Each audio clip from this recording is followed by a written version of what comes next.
Yo, what is up, y'all? It's Cone back here again today with another video. Back with another playoff series breakdown. A lot of y'all loved my Raptors Sixers one. So today I'm here to talk about Boston versus Brooklyn, a series that we now know is going to happen after last night's play-in game. It was kind of what we all assumed was going to happen when Boston ended up as the 2 seed and Brooklyn heading into that play-in game against the Cavaliers, facing off against a team that was kind of beat up in Cleveland. Everyone kind of assumed that this was going to be the series we were going to see, and here it is.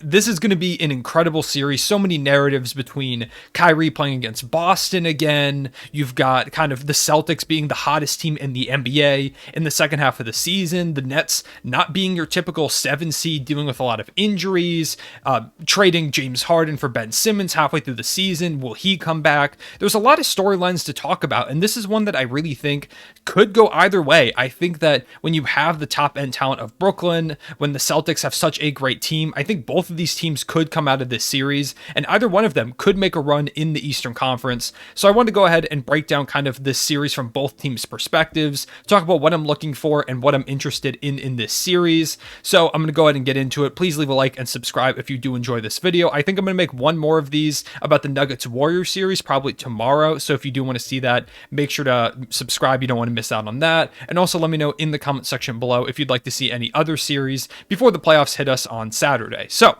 starting off with the Celtics perspective. The Celtics, like I said, have been the hottest team in the NBA over the second half of this season. In fact, they set a record for the best record in the second half of a season by any team that started off under 500 for the first 41 games. They went 31-10 in their last 41. They've been on fire. Tatum emerged as an MVP candidate. Smart and Rob Williams emerged as Defensive Player of the Year candidates. They've had one of the best defenses in the league and an incredible offense to go along with it. This is a team that right now, and really for the better part of the season, has been firing on all cylinders. They are completely...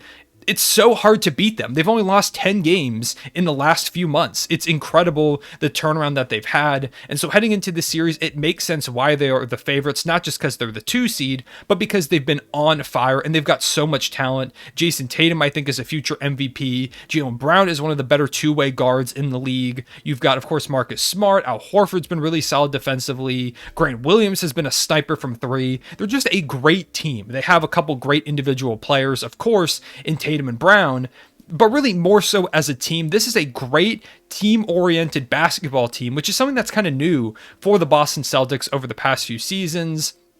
Having some issues with their offense getting a little stagnant with kind of just a lot of ISO ball, but this team is completely different. This is a Celtics team that can not only win the East, but could win the entire NBA Finals. So going against the 7 seed, you might think like they should probably come out of this, and they definitely are the favorites.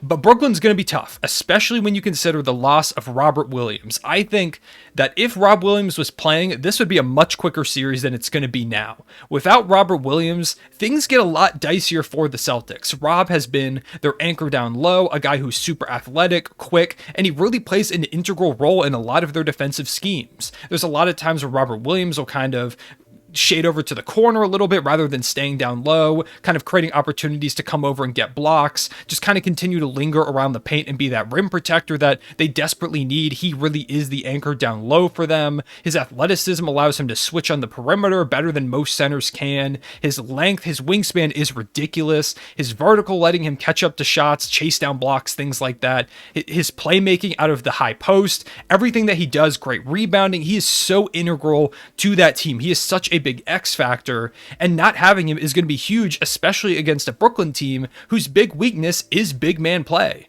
Of course, they've got Nick Claxton, who's solid. They've got Drummond, who they picked up at the deadline. They kind of fill a little bit of that hole, but neither of those centers can compete with how good Robert Williams is. And so having Rob down low would have been huge. They still do have Al Horford, and I think the trade deadline acquisition of Daniel Tice now more than ever is going to be super valuable for them, giving them another defensive guy that they can have down low, someone who's not only been here for half of this season, but he was here in the past, so he kind of knows their system, so it's not going to take him that long to continue to get used to it in a playoff environment. So I think he'll slot in pretty well. But missing Robert Williams is going to be really tough on this team. If they had Rob Williams, I would probably say Celtics in like 6, maybe even 5. That's how valuable I think Robert Williams is to this team.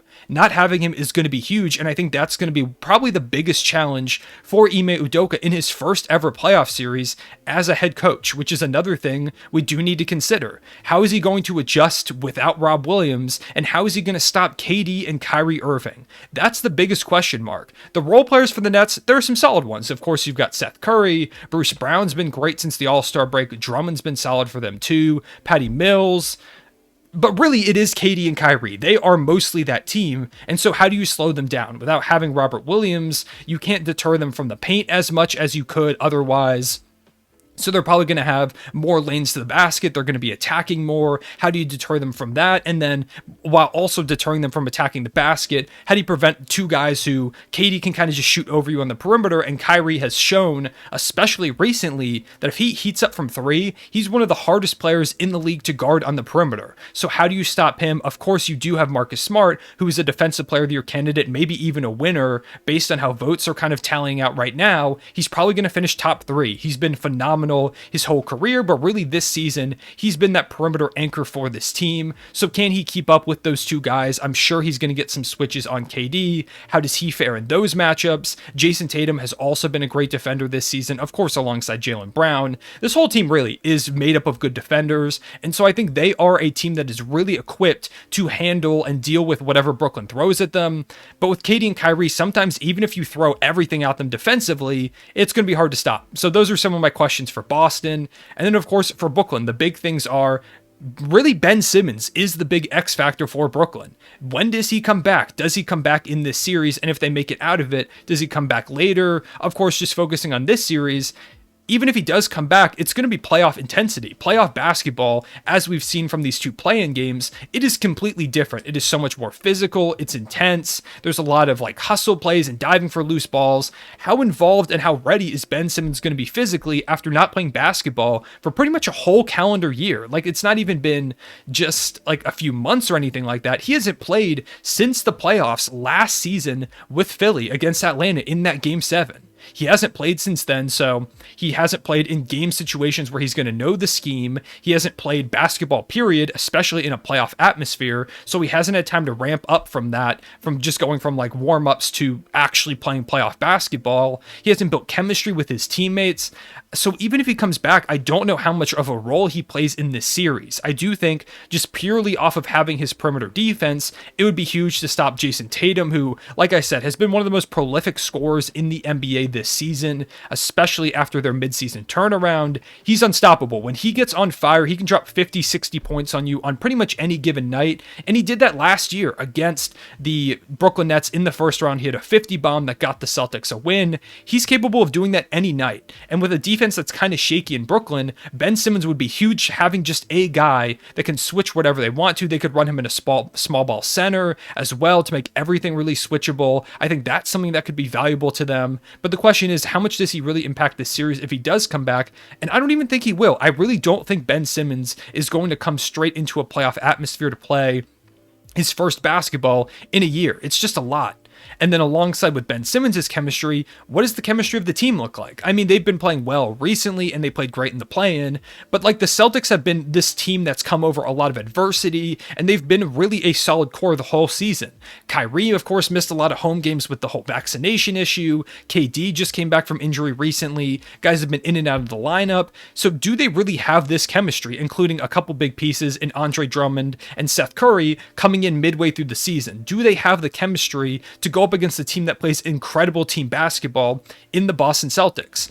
In addition to talking about how do the Celtics stop KD and Kyrie, how do you stop Tatum and Jaylen Brown? Even if Ben Simmons comes back, that gives you a decent way of stopping Tatum, or at least trying to slow him. But Brown is a completely different story.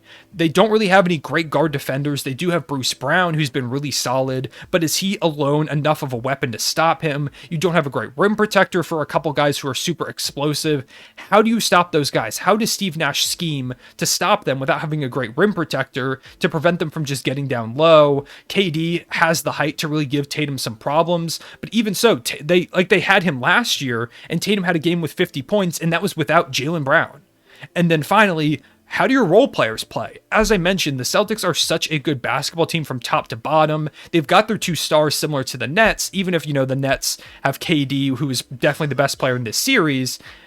how did the role players fare? Because while the Celtics have so many great role players, the Nets have like some decent ones, but they're not nearly as deep. And obviously that doesn't matter as much in the playoffs when your benches kind of shrink. But even so, you need to have them. We saw last night the Timberwolves beat the Clippers because their guys stepped up big when guys got into foul trouble. You could have situations like that. What if someone gets hurt? What if you just need to have different schemes? How much are those guys ready to step up? Do they have the depth, and do they have really just the bench and role player play to keep up with the consistency of the role players on the Celtics side? And I don't know if they do.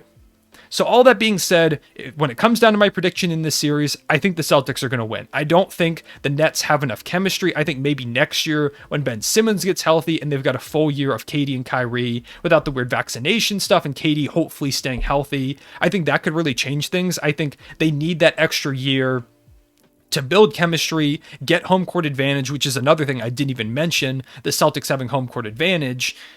I just don't think as a 7 seed, they're going to be really ready for what the Celtics are bringing. I think the Celtics, as I mentioned, are one of the hottest teams in basketball. They're firing on literally all cylinders. Even without Robert Williams, I still think that part of what they've done all season is they have this great next man up mentality that comes with kind of the Udoka ball that they play.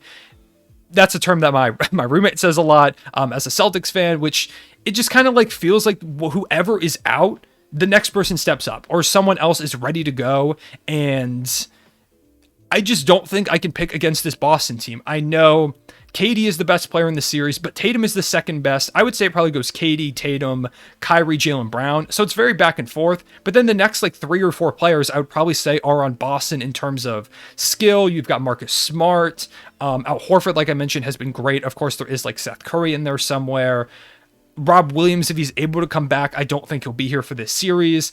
I just don't see the Celtics getting outmatched in this series. I think the Celtics take this series in either 6 or 7 games. I'm going to go 7 just to be a little more conservative on this. I do think Brooklyn can take this series. Having KD and Kyrie Irving, anything is possible. And I do think if the role players step up, if Seth Curry's cooking, if Andre Drummond can match up well, then maybe they have a shot. But overall, I just think the Celtics are too much in this series. I have them winning in 7 games and advancing to the second round to face the winner of Milwaukee and Chicago, which, spoiler alert, is going to be Milwaukee, which I think that would be an incredible series. Boston versus Milwaukee, 2 great defensive teams, a lot of star power. I think that would be an incredible, maybe even 7-game series. But I'll talk about all that in my full playoff prediction video that I'm going to drop on Friday. So if you don't want to miss out on that, please make sure to subscribe. And also, once again, please leave a like on the video. It helps me out a ton. I appreciate y'all watching. Let me know who you think is going to win in the comment section below. I will see you all later. Real one, say it back.